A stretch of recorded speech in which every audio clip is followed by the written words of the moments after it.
నమస్కారం అండి. జగన్మోహన్ రెడ్డి ప్రభుత్వం ఏదైతే పోలీసు వ్యవస్థని గత 5 సంవత్సరాలుగా దుర్వినియోగం చేస్తూ ప్రతిపక్ష పార్టీల మీద, ప్రతిపక్ష పార్టీ నాయకుల మీద, మాజీ ముఖ్యమంత్రి మీద, అలాగే తెలుగుదేశం పార్టీ జాతీయ కార్యదర్శి నారా లోకేష్ గారి మీద ఏ విధంగా అయితే తప్పుడు కేసులు గత 5 సంవత్సరాల నుంచి నిరంతరం పెడతా ఉన్నారో దాన్నే మళ్ళీ ఎన్నికల కోడ్ వచ్చిన తర్వాత అధికారులందరూ కూడా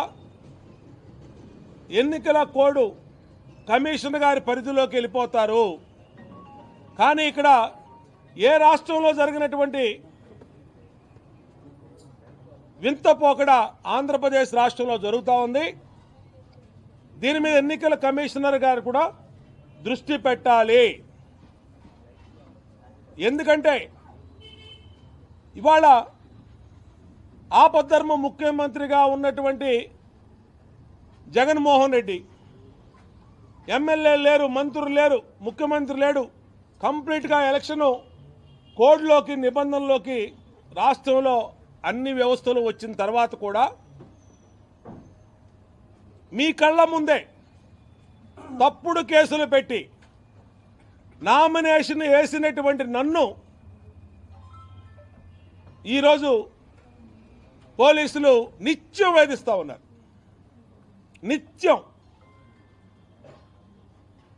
100 మంది పోలీసులు నిన్న మా ఆఫీస్ చుట్టుముట్టారు. 100 మంది, 2 ఏసీపీలు, 4 సిఐలు, 6-7 ఎస్ఐలు, కానిస్టేబుల్స్, టాస్క్ ఫోర్సు, వీళ్ళందరూ కూడా ఒక యుద్ధానికి వచ్చినట్టుగా విజయవాడ సిపి మా మీదకి పంపించాడు. మేము అడుగుతా ఉన్నాం, ఏం తప్పు చేశాం? మేము రోజు ప్రజల్లో ఉన్నాం. సీఎం మీద గులకరాయి దాడి జరిగితే దానికి ఒక మైనర్ని తప్పుడు కేసులో ఇరికిచ్చి అతన్ని లోపల పెట్టారు. మళ్ళా ఈరోజు 164 స్టేట్మెంట్ అంట. జడ్జి గారి ముందు వాళ్ళ కుటుంబం ఏదైతే వేముల సతీష్ రిమాండ్లో ఉన్నాడో వాళ్ళ తల్లిదండ్రుల్ని అక్రమంగా నిర్బంధించి వాళ్ళ తల్లిదండ్రుల మేడ మీద కత్తి పెట్టి టార్చర్ చేసి 3rd డిగ్రీ ఉపయోగించి ఈరోజు మీ కొడుకు మేము చెప్పినట్టుగా 164 స్టేట్మెంట్ ఇవ్వకపోతే శాశ్వతంగా మీ కొడుకుని కోడికత్తి సీనులాగా జైల్లో ఉంచుతాము అని ఒక పోలీసు ఉన్నతాధికారులే బెదిరిస్తూ ఉంటే ఇంకా ఎక్కడ రాష్ట్రంలో చట్టం అమలు అవుతోంది? ప్రతి అంశాన్ని ఎలక్షన్ కమిషనర్ గారి దృష్టికి తీసుకెళ్తా ఉన్నాం, డీజీపీ దృష్టికి తీసుకెళ్తా ఉన్నాం. మొత్తం డీజీపీ, సిపి, ఏసీపీలు అందరూ ఒక సిండికేట్గా ఏర్పడి, ఈ పోలీస్ సిండికేట్గా ఏర్పడి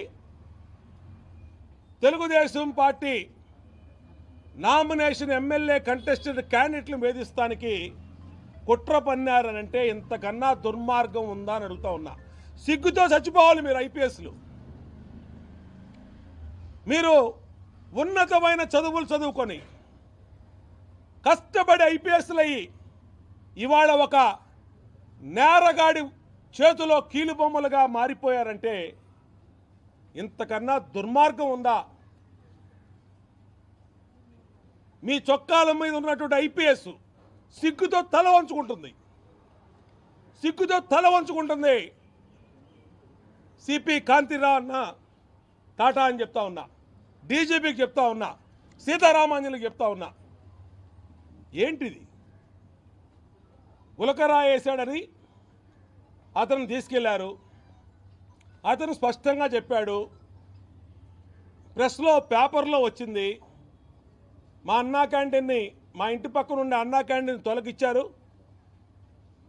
మా అమ్మకి 200 నాకు 300 ఇస్తానని డబ్బులు ఎగ్గొట్టారు, మధ్యాహ్నం నుంచి ఎండలో నుంచున్నాము, ఆ కడుపు మంటతోనే గులకరాయేశానని చెప్పి అతను స్పష్టంగా చెప్పాడు. చెప్పిన మైనరు బాయ్ అయినటువంటి వేముల సతీష్ని తప్పుడు ఆధార్ కార్డు సృష్టించి తప్పుడు బర్త్ సర్టిఫికేట్ సృష్టించి ఇవాళ అతన్ని రిమాండ్కి పంపించి వాళ్ళ తల్లిదండ్రుల్ని బెదిరించి 2 రోజుల నుంచి వేముల సతీష్ వాళ్ళ అమ్మ నాన్న పోలీసుల చిత్రహింసలు తట్టుకోలేక మేము పెద్దవాళ్ళమండి, మా అబ్బాయి అలా తప్పు చేయలేదండి అని బతిమిలాడుకుంటా ఉన్నా ఈ పోలీసుల మనసు కరగలేదు. మాకు తాడేపల్లి నుంచి ఆదేశాలు వచ్చినాయి, మేము చేయాల్సిందే, మీ అబ్బాయి కన్ఫెషన్ స్టేట్మెంట్ ఇవ్వాల్సిందే అని ఇవాళ జడ్జి గారి ముందు 164 స్టేట్మెంట్కి పెడతా ఉన్నారు.